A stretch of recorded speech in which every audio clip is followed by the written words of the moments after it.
அன்பானவர்களே, ஆண்டவராகிய இயேசு கிறிஸ்துவின் திருப்பெயரிலே உங்கள் அனைவருக்கும் அன்பின் வாழ்த்துக்களை தெரிவித்துக் கொள்கின்றேன். நாம் எல்லாம் இப்பொழுது பொது முடக்க காலத்திலே வீடுகளிலே அமர்ந்து கொண்டு இருக்கின்றோம்.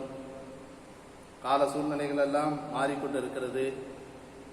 எங்கு பார்த்தாலும் இந்த கொரோனா தொற்றினுடைய இரண்டாம் அலையின் அதிவேக பயங்கர விபத்துக்களை அல்லது துக்கமான செய்திகளை நாம் கேட்டுக்கொண்டு வந்து கொண்டிருக்கின்றோம். ஆனால் இந்த சூழ்நிலைகளை எல்லாம் வல்ல இறைவன் மாற்றி இயல்பு வாழ்க்கையை திரும்புவதற்குரிய கால சூழ்நிலைகளை ஏற்றால் போல் தர நாம் எல்லோரும் அரசாங்கம் விதிக்கும் விதிமுறைகளை எல்லாம் கடைபிடித்து அதன்படி நடப்போம். தொடர்ந்து எல்லிஸ் நினைவாலயத்தின் சார்பாக இந்த இணையதளத்தின் வழியாக நடத்தப்படும் இந்த ஆராதனையிலே தொடர்ந்து பங்கு பெறும்படியாக அன்போடு கூட கேட்டுக்கொள்கின்றோம். ஜெபம் செய்வோம். அன்பும் இரக்கமும் கிருபை நிறைந்த நல்ல தகப்பனே, அருமையான இந்த நாளுக்காக இந்த வேலைக்காக நன்றியோடு துதிக்கிறோம். ஆண்டவரே, ஞாயிறு தோறும் நாங்கள் எல்லாம் ஆலயத்திற்கு வந்து மகிழ்ச்சியோடு கர்த்தரை ஆராதித்து உம்முடைய திரு வார்த்தைகளை கேட்டுக்கொண்டு எங்களுடைய அன்பையும் ஐக்கியத்தையும் உறவுகளையும் உம்முடைய திருநாம மகிமைக்காக புதுப்பித்து வந்தோம். இப்பொழுதும் வீடுகளிலே அமர்ந்து கொண்டு இந்த இணையதளத்தின் வழியாக ஆண்டவரே நாங்கள் ஆராதிக்க கூடி வந்திருக்கின்றோம். ஆண்டவருடைய கிருபையும் ஒத்தாசையும் ஆண்டவருடைய பரிசுத்த ஆவியினுடைய வல்லமை எங்களோடு கூட இடைபடும்படியாக ஜெபிக்கிறோம். இந்த ஆராதனையிலே பாடுகிற பாடல்கள், கேட்கிற செய்தி, வாசிக்கிற வேத வசனங்கள் எல்லாவற்றையும் நீர் எங்களுக்கு ஆசீர்வாதமாக்கி தாரும். இயேசு கிறிஸ்துவின் நாமத்தில் தாழ்வோடு வேண்டிக் கொள்கிறோம் நல்ல பிதாவே, ஆமென். 7வது பாமாலையை நாம் பாடுவோம்.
தொடர்ந்து நாம் ஆராதனை முறைமையை கடைபிடிப்போம்.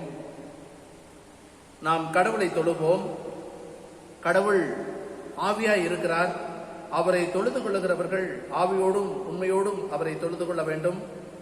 நம்முடைய பிதாவாகிய கடவுளாலும் கர்த்தராகிய இயேசு கிறிஸ்துவினாலும் உங்கள் யாவருக்கும் கிருபையும் சமாதானமும் உண்டாவதாக. இது கர்த்தர் உண்டு பண்ணின நாள், இதிலே களி கூர்ந்து மகிழ கடவோம். திரியேக கடவுளை போற்றுவோம். எங்கள் தந்தையாம் கடவுளே, உமது வல்லமினாலும் ஞானத்தினாலும் எல்லாவற்றையும் படைத்து உமது குமாரனை எங்கள் இரட்சகராக தரும்படி உலகத்தில் அன்பு கூர்ந்தீரே, உம்மை போற்றுகிறோம். குமாரனாம் கடவுளே, பாவத்தை தவிர்த்து எல்லாவற்றிலும் எங்களைப் போல் மனிதனாகி எங்கள் பாவங்களுக்காக ஒப்புக் கொடுக்கப்பட்டு எங்கள் நீதிக்காக உயிர்த்தெழும்பியவரே, உம்மை போற்றுகிறோம். பரிசுத்த ஆவியானவராகிய கடவுளே, எல்லா உண்மைகளுக்குள்ளும் எங்களை வழிநடத்தி கடவுளின் அன்பை எங்கள் நெஞ்சில் பொழிகிறவரே, உம்மை போற்றுகிறோம். பிதா, குமாரன், பரிசுத்த ஆவியாகிய கடவுளே, உமக்கே எக்காலமும் எல்லா புகழும் மகிமையும் உண்டாவதாக. ஆமேன். அன்பானவர்களே, நாம் இப்பொழுது கடவுளுடைய சமூகத்திலே பாவ அறிக்கை செய்வதற்காகவும் நம்மை ஆராய்ந்து பார்ப்பதற்காகவும் சுய ஆய்வு செய்து பார்ப்பதற்காகவும் இப்படி கடவுள் முன்னிலையிலே வந்திருக்கின்றோம். எனவே திருமறை சொல்லக்கூடிய வசனங்களை நாம் யோசித்து பார்ப்போம். நமக்கு பாவம் இல்லை என்று சொல்வோமானால் நம்மை நாமே ஏமாற்றிக் கொள்வோம். நமக்குள் உண்மை இருக்காது. எனவே பாவங்களை அறிக்கையிட்டால் அவைகளை மன்னித்து நம்மை சுத்திகரித்து நம்மை நீதியுள்ளவராக கடவுள் ஆயத்தமாயிருக்கிறார். கடவுள் ராஜ்யம் சமீபத்திருக்கிறது.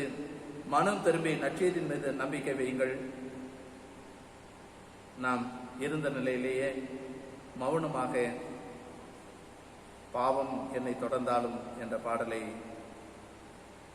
பாடும் பொழுது நாம் ஜெப நிலையிலேயே இதை கேட்டுக்கொண்டிருப்போம். நம்முடைய பாவங்களை மனத்தாழ்மையாய் அறிக்கை செய்வோம். பாவ அறிக்கையின் துணையாக 441வது கீர்த்தனை நாம் பார்க்கிறோம்.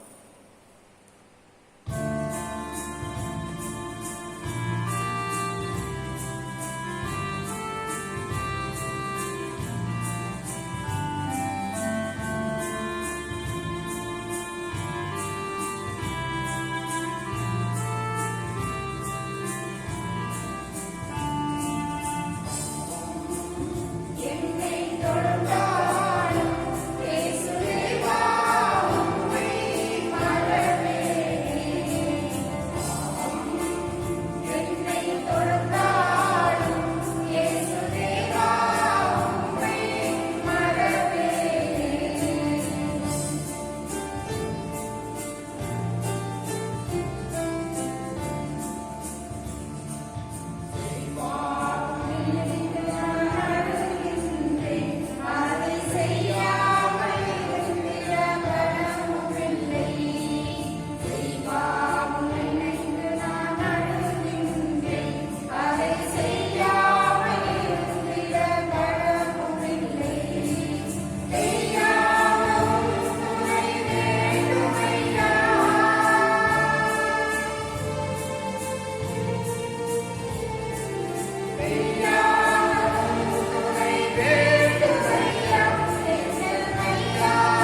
வல்லமையும் மிகுந்த இரக்கமுள்ள ஆண்டவர் பாவ மன்னிப்பையும் பாவ நிவர்த்தியும் நமக்கு கட்டளையிட்டு அருளே நம் வாழ்க்கை சீர்படுத்துவதற்கான காலத்தையும் தமது பரிசுத்த ஆவியின் கிருபையும் தேற்றுதலையும் தந்தருள்வாராக. ஆமேன். ஆண்டவரை துதியுங்கள், அவர் நாமும் துதிக்கப்படுவதாக. அமர்ந்து திருமுறை பாடங்கள் படிக்க கேட்போம். தெரிந்து கொள்ளப்பட்ட முதலாம் வேத பாடம் ஏசாயா தீர்க்கதரிசியின் புத்தகம் 40வது அதிகாரம் வசனங்கள் 25 முதல் 31 முடிய. ஏசாயா தீர்க்கதரிசியின் புத்தகம் 40வது அதிகாரம் வசனங்கள் 25 முதல் 31 முடிய. இப்படி இருக்க என்னை யாருக்கு ஒப்பிடுவீர்கள்? எனக்கு யாரை நிராகரிப்பீர்கள் என்று பரிசுத்தர் சொல்கிறார். உங்கள் கண்களை ஏறெடுத்து பாருங்கள். அவைகளை சிருஷ்டித்தவர் யார்? அவர் அவைகளின் சேனையை இலக்கத்திட்டமாக புறப்பட பண்ணி அவைகளை எல்லாம் பேர் பெயராக அழைக்கிறவராமே. அவருடைய மகாபலத்தினாலும் அவருடைய மகா வல்லமையினாலும் அவைகளில் ஒன்றும் குறையாமல் இருக்கிறது. யாக்கோபே, இஸ்ரவேலே, என் வழி கர்த்தருக்கு மறைவாயிற்று. என்றும் என் நியாயம் தேவனிடத்தில் எட்டாமல் போகிறது என்றும் நீ சொல்வானே. பூமியின் கடையாந்தரங்களை சிருஷ்டித்த கர்த்தராகிய அநாதி தேவன் சோர்ந்து போவதும் இல்லை, இலைப்படைவதும் இல்லை. இதை நீ அறியாயே. இதை நீ கேட்டதிலே அவருடைய புத்தி ஆராய்ந்து முடியாதது. சோர்ந்து போகிறவனுக்கு அவர் பலன் கொடுத்து சத்துவமில்லாதவனுக்கு சத்துவத்தை பெருக பண்ணுகிறார். இளைஞர் இலைப்படைந்து சோர்ந்து போவார்கள், வாலிபரும் இடறி விடுவார்கள். கர்த்தருக்கு காத்திருக்கிறவர்களோ புதுபலன் அடைந்து கழுகை போல செட்டைகளை அடித்து எழும்புவார்கள். அவர்கள் ஓடினாலும் இலைப்படையார்கள், நடந்தாலும் சோர்ந்து போகார்கள். வாசிக்கும்படியாக தெரிந்து கொள்ளப்பட்ட முதலாம் வேத பாடம் வாசித்தாயிற்று. தேவனே உமக்கே ஸ்தோத்திரம் உண்டாவதாக. வாசிக்கும்படியாக தெரிந்து கொள்ளப்பட்ட இரண்டாம் வேத பாடம் அப்போஸ்தலருடைய நடபடிகள் 1ஆம் அதிகாரம் வசனங்கள் 1 முதல் 11 முடிய. தெயோப்பிலுவே, இயேசுவானவர் தாம் தெரிந்து கொண்ட அப்போஸ்தலருக்கு பரிசுத்த ஆவியினாலே கட்டளையிட்ட பின்பு அவர் எடுத்துக்கொள்ளப்பட்ட நாள் வரைக்கும் செய்யவும் உபதேசிக்கவும் தொடங்கின எல்லாவற்றையும் குறித்து முதலாம் பிரபந்தத்தை உண்டு பண்ணினேன். அவர் பாடுபட்ட பின்பு 40 நாள் அளவும் அப்போஸ்தலருக்கு தரிசனமாகி தேவனுடைய ராஜ்யத்துக்குரியவைகளை அவர்களுடனே பேசி அநேகம் தெளிவான திருஷ்டாந்தங்களினாலே அவர்களுக்கு தம்மை உயிரோடு இருக்கிறவராய் காண்பித்தார். அன்றியும் அவர் அவர்களுடனே கூடி வந்திருந்த போது அவர்களை நோக்கி, யோவான் ஜலத்தினாலே ஞானஸ்தானம் கொடுத்தான். நீங்கள் சில நாள்களுக்குள்ளே பரிசுத்த ஆவியினாலே ஞானஸ்தானம் பெறுவீர்கள். ஆகையால் நீங்கள் எருசலேமை விட்டு போகாமல் என்னிடத்தில் கேள்விப்பட்ட பிதாவின் வாக்குத்தத்தம் நிறைவேற காத்திருங்கள் என்று கட்டளையிட்டார். அப்பொழுது கூடி வந்திருந்தவர்கள் அவரை நோக்கி, ஆண்டவரே, இக்காலத்திலா ராஜ்யத்தை இஸ்ரவேலுக்கு திரும்ப கொடுப்பீர் என்று கேட்டார்கள். அதற்கு அவர், பிதாவானவர் தம்முடைய ஆதீனத்திலே வைத்திருக்கிற காலங்களையும் வேலைகளையும் அறிகிறது உங்களுக்கு அடுத்ததல்ல. பரிசுத்த ஆவி உங்களிடத்தில் வரும்போது நீங்கள் பலனடைந்து எருசலேமிலும் யூதேயா முழுவதிலும் சமாரியாவிலும் பூமியின் கடைசி பரியந்தமும் எனக்கு சாட்சிகளாயிருப்பீர்கள் என்றார். இவைகளை அவர் சொன்ன பின்பு அவர்கள் பார்த்து கொண்டிருக்கையில் உயர எடுத்துக் கொள்ளப்பட்டார். அவர்கள் கண்களுக்கு மறைவாக ஒரு மேகம் அவரை எடுத்துக்கொண்டது. அவர் போகிற போது அவர்கள் வானத்தை அண்ணாந்து பார்த்து கொண்டிருக்கையில் இதோ வெண்மையான வஸ்திரம் தரித்தவர்கள் 2 பேர் அவர்கள் அருகே நின்று, கலிலேயராகிய மனுஷரே, நீங்கள் ஏன் வானத்தை அண்ணாந்து பார்த்திருக்கிறீர்கள்? உங்களுக்கு நின்று வானத்திற்கு எடுத்துக்கொள்ளப்பட்ட இந்த இயேசுவானவர் எப்படி உங்கள் கண்களுக்கு முன்பாக வானத்துக்கு எழுந்தருளி போனாரோ அப்படியே மறுபடியும் வருவார் என்றார்கள். பாடம் முடிந்தது. கிறிஸ்துவே உமக்கே மகிமை உண்டாவதாக. வாசிக்கும்படியாக தெரிந்து கொள்ளப்பட்ட 3ஆம் வேத பாடம் லூக்கா எழுதின சுவிசேஷம் 24ஆம் அதிகாரம் 44 49 முடிய. லூக்கா 24:44 தொடங்கி 49 முடிய. அவர்களை நோக்கி, மோசேயின் நியாய பிரமாணத்திலும் தீர்க்கதரிசிகளின் ஆகமங்களிலும் சங்கீதங்களிலும் என்னை குறித்து எழுதியிருக்கிறவர்களெல்லாம் நிறைவேற வேண்டியதென்று நான் உங்களோடு இருந்தபோது உங்களுக்கு சொல்லிக் கொண்டு வந்த சுவிசேஷங்கள் இவைகளே என்றார். அப்பொழுது வேத வாக்கியங்களை அறிந்து கொள்ளும்படி அவர்களுடைய மனதை அவர் திறந்து அவர்களை நோக்கி, எழுதியிருக்கிறபடி கிறிஸ்து பாடுபடவும் 3ஆம் நாள் மரித்தோரிலிருந்து எழுந்திருக்கவும் வேண்டியதாயிருந்தது. அன்றியும் மனம் திரும்புதலும் பாவ மன்னிப்பும் எருசலேம் தொடங்கி சகல தேசத்தார்க்கும் அவருடைய நாமத்திலே பிரசங்கிக்கப்படவும் வேண்டியது. நீங்கள் இவைகளுக்கு சாட்சிகளாய் இருப்பீர்கள். என் பிதா வாக்குத்தத்தம் பண்ணினதை இதோ நான் உங்களுக்கு அனுப்புகிறேன். நீங்களோ உன்னதத்திலிருந்து வரும் பலனால் தரிப்பிக்கப்படும் வரைக்கும் எருசலேம் நகரத்தில் இருங்கள் என்றார் என்பதை வாசிக்கும்படியாக தெரிந்து கொள்ளப்பட்ட 3ஆம் வசனம் வேத பாடம் வாசித்து முடிந்தாயிற்று. தேவனையே முக்கிய ஸ்தோத்திரம் உண்டாவதாக. 348வது கீர்த்தனை பாடுவோம். அதற்கு பின்பு கடவுளுடைய செய்தியை நாம் கேட்போம். கீர்த்தனை 348.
ஆண்டவரும் இரட்சகருமாகிய இயேசு கிறிஸ்து நாமத்திலே உங்கள் யாவருக்கும் என்னுடைய வாழ்த்துக்களை தெரிவிக்கிறேன்.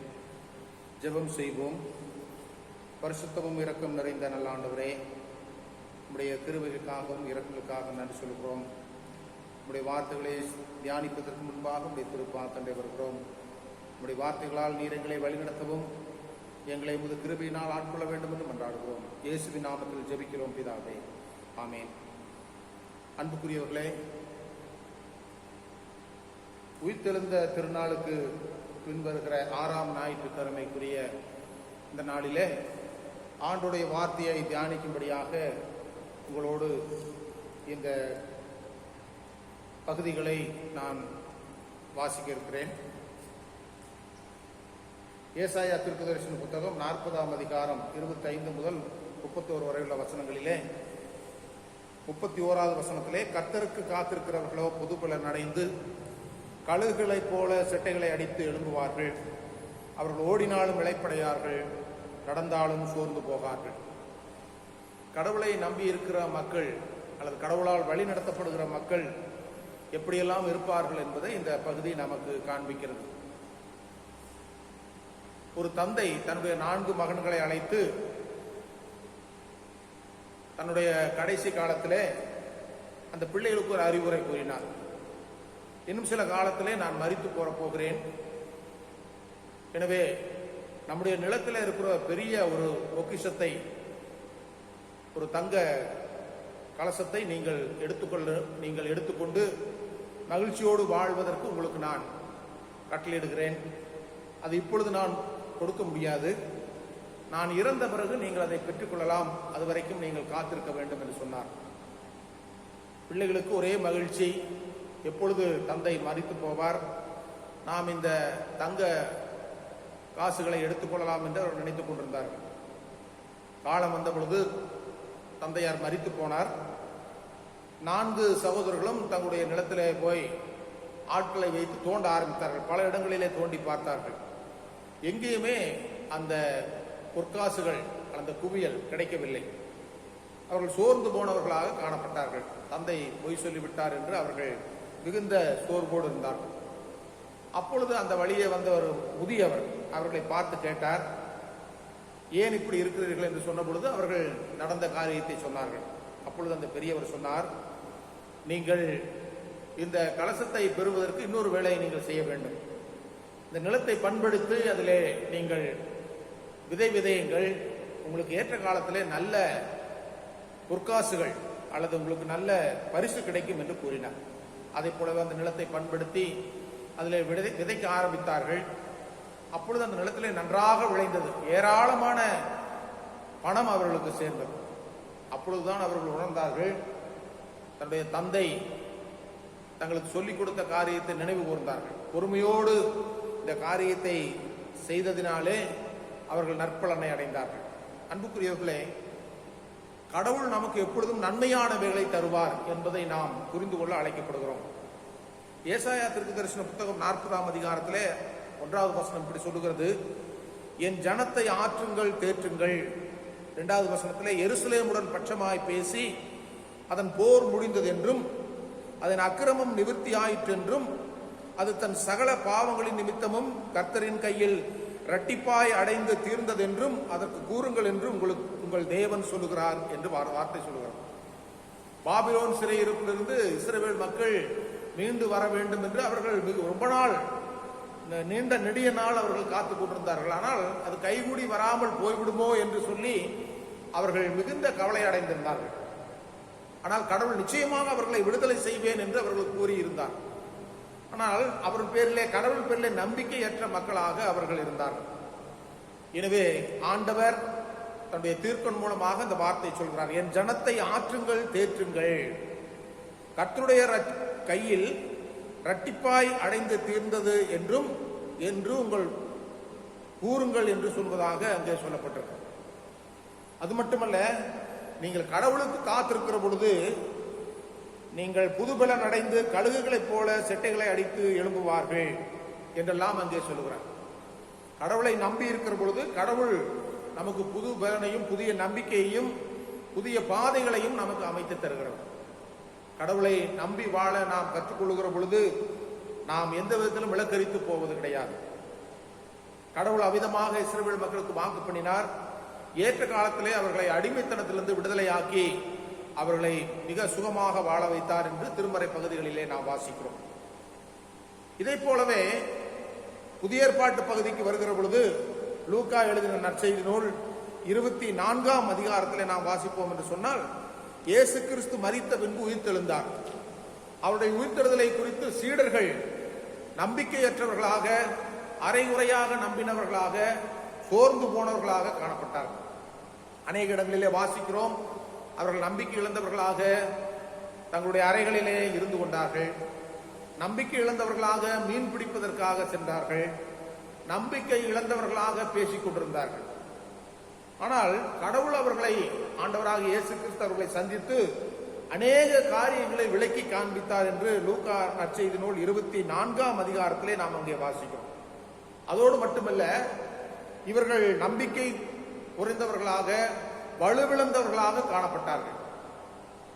ஆனால் கடவுளுடைய திருப்பணி என்பது, கடவுளுடைய திட்டம் என்பது இயேசு கிறிஸ்துடைய மரணத்திலே முடிந்து போனதல்ல.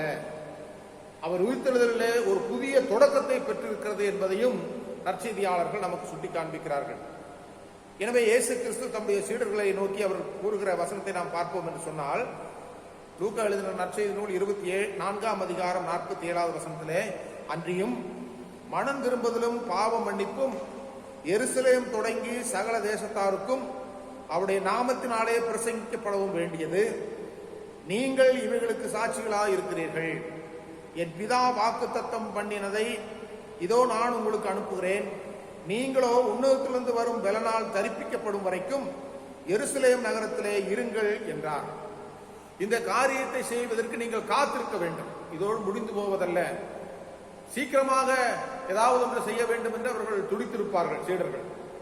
நமக்கு இனி எந்த விதமான ஒரு நம்பிக்கையும் அல்லது ஒரு அடையாளமும் இல்லையே என்று அவர்கள் நினைத்திருப்பார்கள். அப்பொழுதுதான் இயேசு கிறிஸ்து சொல்கிறார், நீங்கள் எருசலேமிலே காத்திருங்கள். எங்கு இயேசு கிறிஸ்துவை சிலுவையிலே அறைந்தார்களோ, எங்கு இயேசு கிறிஸ்துவை சிலுவைக்கு ஒப்பு கொடுத்தார்களோ, அதே எருசலேமிலே அவர் சொல்லுகிறார், இங்கே கடவுளுடைய வல்லமை, கடவுளுடைய ஆவியானவர் உங்களை வல்லமைப்படுத்த போகிறார். அந்த வல்லமையை பெற்றுக் கொண்டவர்களாக நீங்கள் உலகம் எங்கும் எனக்கு சாட்சிகளாக இருக்க போகிறீர்கள் என்பதை குறிப்பிடுகிறார். இதற்கு உங்களை பலப்படுத்துகிறவர் யார்? பரிசுத்த ஆவியானவர். அந்த பரிசுத்த ஆவியானவரை நீங்கள் பெறுவதற்கு காத்திருக்க வேண்டும். இந்த பரிசுத்த ஆவியானவரை பெறுவதற்கு நீங்கள் உங்களை தயார்படுத்திக் கொள்ளுங்கள் என்று சொல்கிறார். இந்த பரிசுத்த ஆவியானவர் வருகிற பொழுது நீங்கள் பலனடைந்து எருசலேமிலும் யூதேயா முழுவதிலும் சமாரியாவிலும் பூமியின் கடைசி பரியந்தமும் எனக்கு சாட்சிகளாக இருப்பீர்கள் என்று அப்போஸ்தலர் நடபடிகள் 1ஆம் அதிகாரம் 8வது வசனத்திலே சொல்கிறார். இந்த பரிசுத்த ஆவியானவர் எதற்காக அருளப்பட போகிறார் என்றால், நீங்கள் தைரியத்தோடு, ஊக்கத்தோடு, பலத்தோடு, நம்பிக்கையோடு, உற்சாகத்தோடு பணியாற்றுவதற்கு இந்த பரிசுத்த ஆவியானவர் அருளப்படுகிறார். எனவே இதை நீங்கள் காத்திருந்து பெற்றுக்கொள்ள வேண்டும் என்று சொல்கிறார். இந்த காத்திருத்தல் என்பது என்னவென்றால், கடவுளுடைய அருளை பெறுவது நாம் ஏனோதானோ என்று இருந்துவிட முடியாது. கடவுளுடைய அருளை பெறுவதற்கு நாம் நம்மை தயார்படுத்தினவர்களாக, அதற்காக காத்திருக்கிற மக்களாக நாம் அழைக்கப்படுகிறோம். கடவுள் நாம் ஒவ்வொருவர் மூலமாகவும் இந்த உலகத்திலே செயல்படுகிறார். அவருடைய ஆவியரை பெற்றுக்கொண்டு இந்த உலகத்திலே சாட்சிகளாக இருப்பதற்கு கடவுள் நம்மை அழைத்திருக்கிறார். அன்புக்குரியவர்களே, அந்த ஆவியானவரை கடவுள் நமக்கு தருகிறார். அதற்கென்று நாம் காத்திருக்க அழைக்கப்பட்டிருக்கிறோம். கடவுள் தம்முடைய மக்களை சோர்ந்து போகாமல், இலக்கரித்து போகாமல், நம்பிக்கையிழந்து போகாமல் காத்துக்கொள்ள அவர் வல்லவராக இருக்கிறார். இந்த நாளிலே அப்படிப்பட்ட பரிசுத்த ஆவியானவரை அவர் நமக்கு தர இருக்கிறார். இன்னும் சில தினங்களிலே அந்த பரிசுத்த ஆவியானவர் நமக்கு அருளப்பட போகிறார் என்ற நம்பிக்கையோடு நாம் காத்திருந்து அந்த பலனை பெற்றுக்கொள்ள நாம் அழைக்கப்படுகிறோம். கடவுள் நம்ம ஒவ்வொருவரையும் விதமாக பயன்படுத்த அவர் சித்தம் கொள்ளவராக இருக்கிறார். கடவுளுக்கு நம்மை முற்றிலுமாக அர்ப்பணிப்போம். ஜெபம் செய்வோம். அன்பின் நல்ல ஆண்டவரே, உம்மை நன்றியோடு துதிக்கிறோம். பரிசுத்த ஆவியானவரே, நீர் எங்களுக்கு வாக்கு பண்ண போகிறேன்.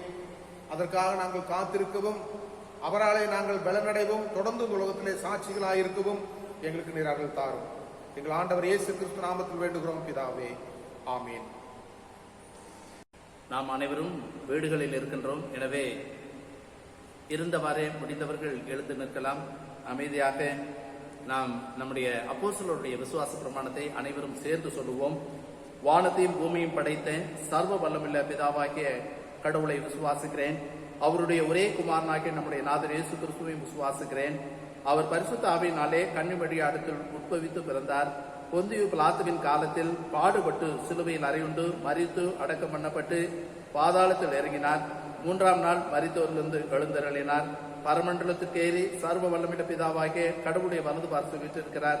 அவ்விடத்திலிருந்து உயிருள்ளோரையும் மரித்தோரையும் நியாயத்திற்கு வருவார். பரிசுத்த ஆவியை விசுவாசிக்கிறேன். பொதுவாக இருக்கிற பரிசுத்த சபையும் பரிசுத்தவான்கள் ஐக்கியமும் பாவ மன்னிப்பும் சரீர உயிர்த்தெழுதலும் நித்திய ஜீவனும் உண்டு என்று விசுவாசிக்கிறேன். ஆமென்.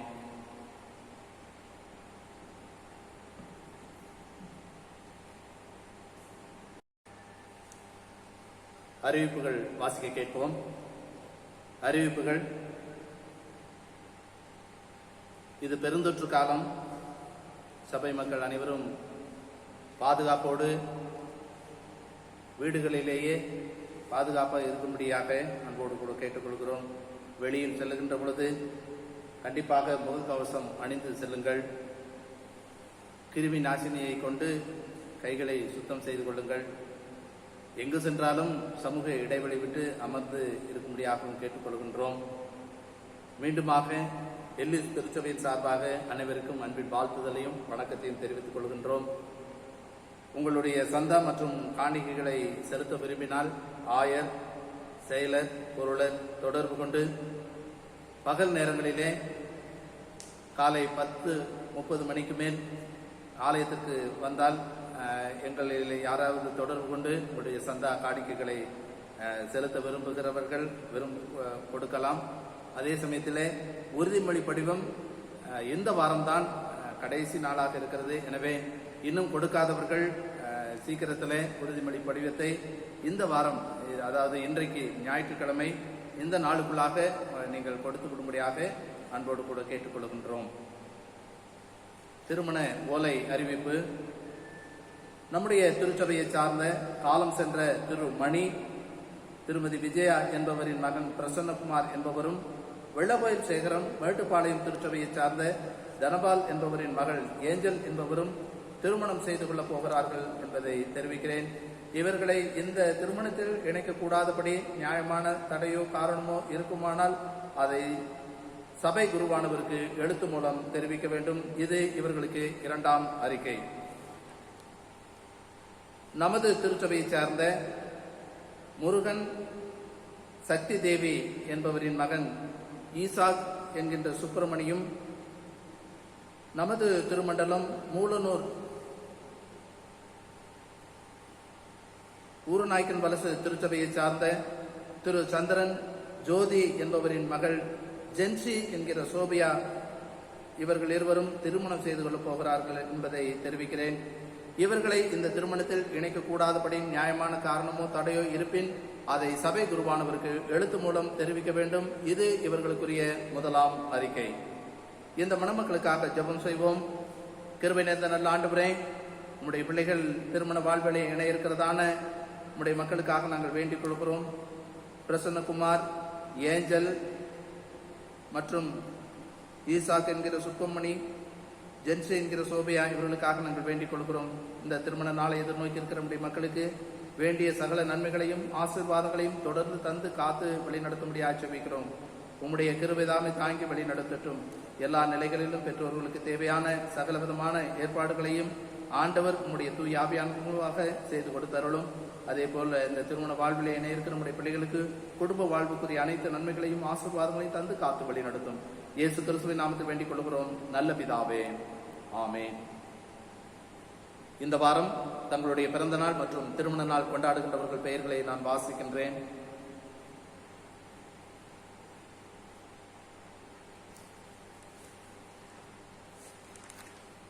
பதினாறு 5/2021 திரு டி மதியழகன், திருமதி சுதா, திருமதி ஆர் லாவண்யா தேவி.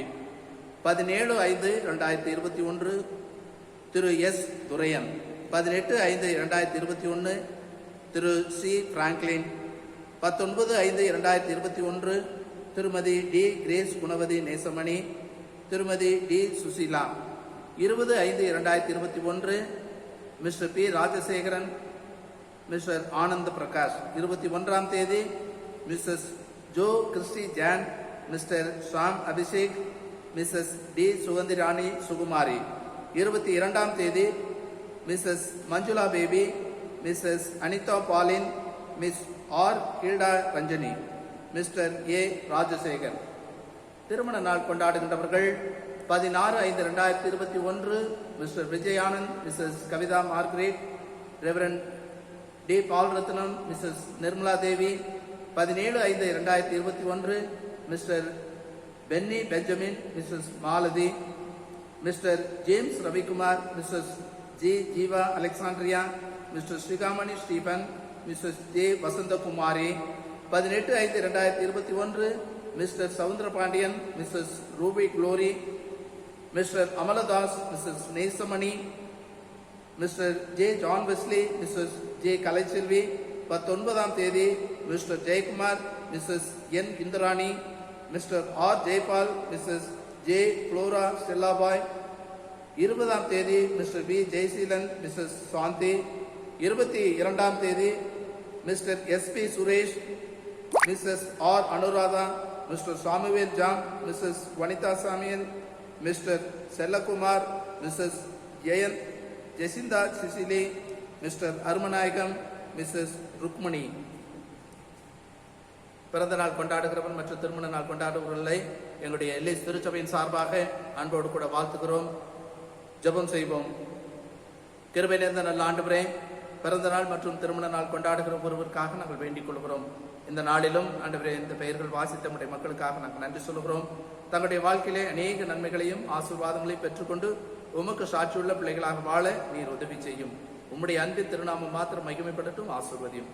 இயேசு கிறிஸ்துவின் நாமத்தில் வேண்டிக் கொள்கிறோம் நல்ல பிதாவே, ஆமென். 8வது கீர்த்தனை பாடுவோம். அப்பொழுது நம்மையும் நம் காணிகளையும் கடவுளுக்கு படைப்போம். கீர்த்தனை 98. ஆவியை படைப்போமே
ஜெபம் செய்வோம். அன்பும் இரக்கமும் கிருபை நிறைந்த நல்ல ஆண்டவரே, மீண்டும் உடைய திருப்பாதத்திற்கு நாங்கள் நன்றி சொல்லுகிறோம். இந்த இணையதளத்தின் வழியாக உம்மை ஆராதிக்கவும், உம்மை துதிக்கவும், உம்மை போற்றவும், உம்மை புகழ்ந்து பாடவும் கொடுத்த அந்த ஆராதனைக்காக நாங்கள் உமக்கு நன்றி சொல்லுகிறோம். கேட்ட சத்தியத்தின்படி நடக்க நீர் எங்களுக்கு அருள் தாரும். நாள்தோறும் உம்முடைய திருநாமத்தை மகிமைப்படுத்தும் வண்ணமாக உம்முடைய தூய ஆவின் அருள் ஆற்றலை பெற்று நாங்கள் இந்த உலகத்திற்குள்ளாக தீமைகளை வென்றெடுக்க உம்முடைய அருளும் ஆற்றலும் இன்னும் கூடுதலாக தந்து காத்து வழிநடத்தும்படியாக ஜெபிக்கிறோம். கிருபை நிறைந்த ஆண்டவரே, நேற்றைய தினத்தில் திருமண்டலத்தில் எல்லா இடங்களிலும் சிறப்பு ஜெப கூட்டம் நடைபெற்றதற்காக நன்றி சொல்லுகிறோம். இந்த ஜெப குறிப்புகளுக்கெல்லாம் நீர் பதில் தந்தமைக்காக நாங்கள் உங்களுக்கு நன்றி சொல்லுகிறோம். ஆண்டவரே, இன்னும் இந்த கொரோனா தடுப்பு பணிகளிலே ஈடுபட்டு வருகிற களப்பணியாளர்கள் ஒவ்வொருவருக்காக நாங்கள் வேண்டிக் கொள்கிறோம். மருத்துவ பணியாளர்களுக்காக வேண்டிக் கொள்கிறோம்.